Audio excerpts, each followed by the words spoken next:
বৌদি,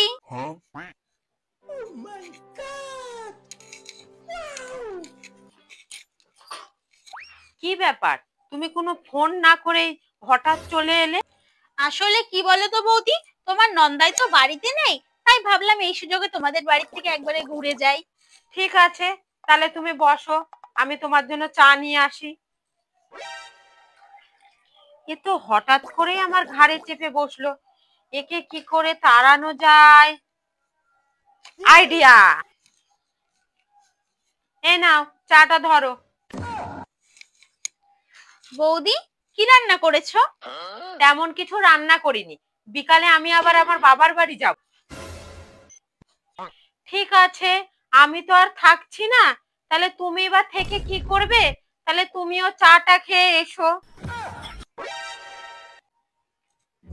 বুঝেছি, সোজা আঙুলে ঘি উঠবে না, আঙুলটাকে একটু বেঁকাতে হবে। বৌদি, একটু শুনে যাও তো। আবার কি হলো, ডাকছো কেন? আসলে আমি না তোমার জন্য এই সোনার চুড়িগুলো এনেছিলাম, তুমি তো আবার বাড়িতে থাকছো না। ঠিক আছে, পরের বার যখন আসবো তখনই দেব। তোমাকে চুড়িগুলো আমি দিয়েই যেতে পারতাম, কিন্তু আজকে দিয়ে যদি বাড়িতে চলে যাই, তোমার নন্দাই আবার ভীষণ রাগ করবে। আরে ননদিনী, তুমি হচ্ছে আমার একমাত্র আদরের ননদিনী, তা তুমি আবার এই বাড়িতে এসেছো, আবার আমি কি তোমাকে থুয়ে বাবার বাড়ি যেতে পারি?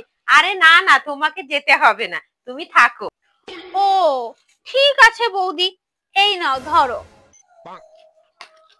ননদিনী, তুমি বসো, আমি তোমার জন্য গরম গরম কটা পকোড়া ভেজে নিয়ে আসি।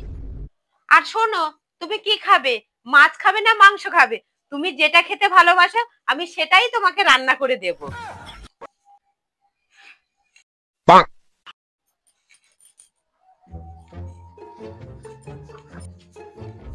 ননদিনী, জানো তো তোমাকে দোকানদার ঠকিয়ে দিয়েছে। কেন বৌদি? দেখো, সোনার চুড়িগুলো কেমন রং উঠছে।